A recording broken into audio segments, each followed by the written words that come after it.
Allegedly, the metal battery of the iPhone 17 Pro was exposed.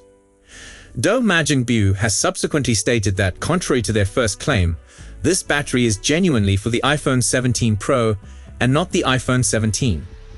It looks that two models, one with and one without a physical SIM card tray, will be available.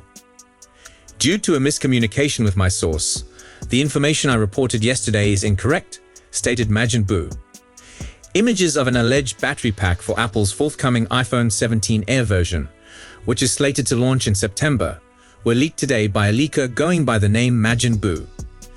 The battery looks to feature a metal cover, similar to that of the iPhone 16 Pro. This cover would aid in dissipating heat created by the battery within the very thin iPhone 17 Air, which is projected to have a thinnest point of only 5.5 millimeters. Majin said he was informed by a source that the L-shaped battery pack will hold roughly 2,900 milliamps. This is consistent with past rumors that the iPhone 17 Air's battery will have a capacity of between 2,800 and 3,000 milliamps. Low-voltage electrical current, like as that from a 9-volt battery or another power source, can be used to remove the type of glue/adhesive used by the batteries in the iPhone 16 and iPhone 16 Plus. Majin anticipates that the battery of the iPhone 17 Air will likewise be detachable in this manner. When it comes to Apple speculations, Majin has a spotty record. Most recently, they were right when they said that iPadOS 26 would give iPads a menu bar that looked like a Mac. The iPhone 17 Air may have the shortest battery life of any iPhone model since the iPhone 13 series if the 2,900 milliamps estimate is right, although the greater power efficiency of the A19 chip may make up for the reduced capacity. Additionally, the iPhone 17 Air would have a little longer battery life thanks to iOS 26's new adaptive power mode. Wayne Ma of The Information reported earlier this year that the iPhone 17 Air will have worse battery life than earlier iPhone models because of the device's alleged ultra-thin design, which would limit internal battery space. According to that source, Apple did internal research and discovered that between 60% and 70% of consumers will be able to use the iPhone 17 Air for the full day without needing to recharge it during the day. According to the research, that figure looks to be between 80% and 90% for previous iPhone generations. According to The Insider, Apple aims to make a battery case available as an add-on for the iPhone 17 Air in order to remedy this issue. Following the now discontinued MagSafe battery pack for iPhone 12 models and later, Apple last produced battery covers for the iPhone 11 series. Next, here are the current estimated price of the iPhone 17. I think price hike is coming for all models. Few things are worse than price increases, particularly for high-end devices like Apple's iPhones. But unhappily, we may need to brace for a price increase on the iPhone 17 series this year. In a recent investor note, Edison Lee, an analyst at Jefferies, forecasted that the price of all four iPhone 17 models will increase by around $50 in compared to the iPhone 16 series. Therefore, you might want to start saving some additional money if you were expecting to acquire an iPhone 17 of some kind. Though Apple's iPhone aren't cheap, and if you want to buy one, you'll have to pay a lot more than usual. Sadly, there are signs that the price of the iPhone 17 Pro could go up when it comes out in a month, although it might come with an upgrade that makes the price increase a little less painful. Recently, the Chinese social media site Weibo had a conversation on the price rise with the leaker Instant Digital.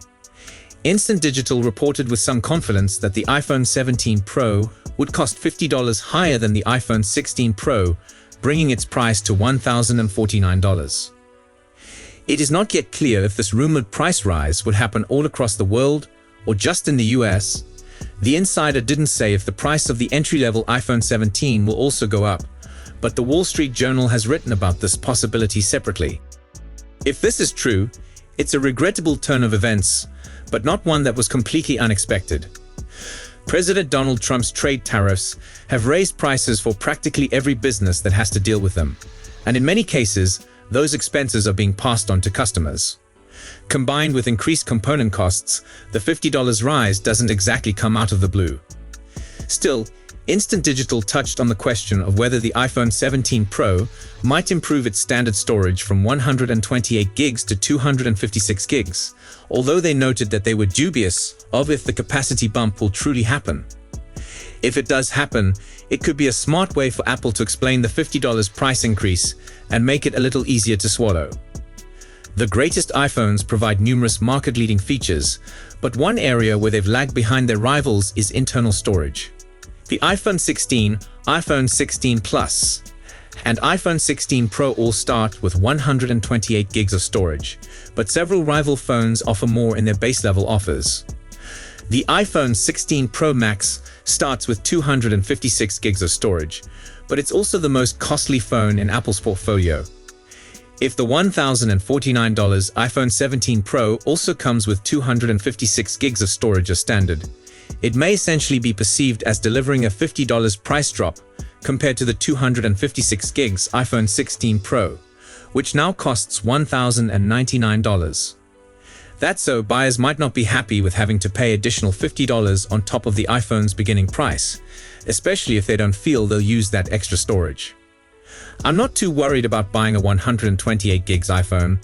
I did precisely that when I got my iPhone 16 Pro, as I've never come close to running out of space, partially because I use 200 gigs of Apple's iCloud storage to keep my iPhone images. That cost me $2.99 a month, and I'd have to keep my iPhone for 34 months before my Phone Plus iCloud subscription becomes more expensive than just buying a 256 gigs iPhone up front. Yet it still gives me more total space than a 256 gigs phone would. By the time those 34 months are up, I may easily have decided to switch to a newer iPhone, making a 128 gigs iPhone and iCloud storage combination a decent deal in my opinion. But it's not for everyone, and many people will prefer a more capacious iPhone to coping with a 128 gigs phone and an iCloud membership.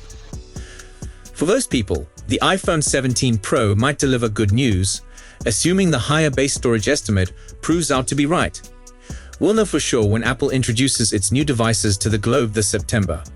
On Weibo, Digital Chat Station remarked, "I mentioned before that there are two new 6.3 small straight screens in the next generation in China, including the iPhone 17 screen size has become 6.27/6.3, according to a machine translation.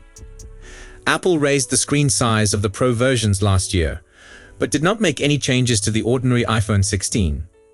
Between 6.1 and 6.3 inches, the iPhone 16 Pro and the iPhone 16 Pro Max increased from 6.7 to 6.9 inches. According to our current knowledge, the iPhone 17 Pro and iPhone 17 Pro Max will continue to be the same size as their iPhone 16 equivalents. The iPhone 17 screen size hasn't expanded considerably, but it does follow on the trend of smartphones growing bigger over the past few years. Ross Young, a display analyst, predicted last month that the displays of the iPhone 17 and iPhone 17 Pro will be the same size, and the Digital Chat Station speculation appears to validate that forecast. The iPhone 17 panel should grow better in other ways besides getting bigger. According to various sources, the iPhone 17 will sport a ProMotion display. Present is Apple's trademark for panels with higher refresh rates, which are only available on the Pro versions at present time. Additionally, according to the Korean tabloid ET News, all iPhone 17 variants will have 120Hz screens this year. Reducing the amount of cameras on the rear of the iPhone 17 Air is another way Apple can ensure that it lives up to its name. Since camera sensors need a large amount of room, Apple is able to lower the total size of the phone by limiting it to the necessities. The long-awaited overhaul of the iPhone 17 series is seen in iPhone 17 Pro Max renderings. Even though the projected release date is still months away, the whispers are already flying about at a regular rate. The most recent comes from legendary Apple leaker Sonny Dixon, who on Sunday published photographs of acclaimed iPhone 17 Pro Max with a MagSafe cover on X. The iPhone 17 Pro Max preserves the triangle camera configuration, but it pushes the LiDAR scanner, LED flash, and microphone to the other side. This revised camera bar is likely to be shared by the iPhone 17 Pro and the brand new, ridiculously thin iPhone 17 Air. It's intriguing to hear that Apple has chosen to preserve the present design for the iPhone 17 and iPhone 17 Plus. Perhaps this is to make its high-end phones more immediately identified in compared to their competition. Given that it extends the entire length of the phone's back, the camera module is fairly enormous, which would surely separate it from even the best iPhones. It's impossible to tell from these renders whether Apple has lowered the size of Dynamic Island, as we've heard in past speculations. Since the advent of Apple's selfie camera spot, iPhone owners have desired for this feature. According to Apple Least One leaker, a Metalin solution for Face ID will allow the iPhone 17 Pro Max have a smaller dynamic island. Unlike the curved lenses frequently seen in phones, which bend light towards the image sensor, this form of flat lens uses metasurfaces to concentrate light. We are excited, but for the time being we will have to take all of this with a grain of salt. The lineup needs a makeover as, if history is to be believed, the iPhone 17 will be unveiled around the 5th anniversary of the iPhone 12, the device's most recent big update. So that's it for today's video. Thanks for watching, and don't forget to press that like button and subscribe to our channel for more tech news and updates. Goodbye.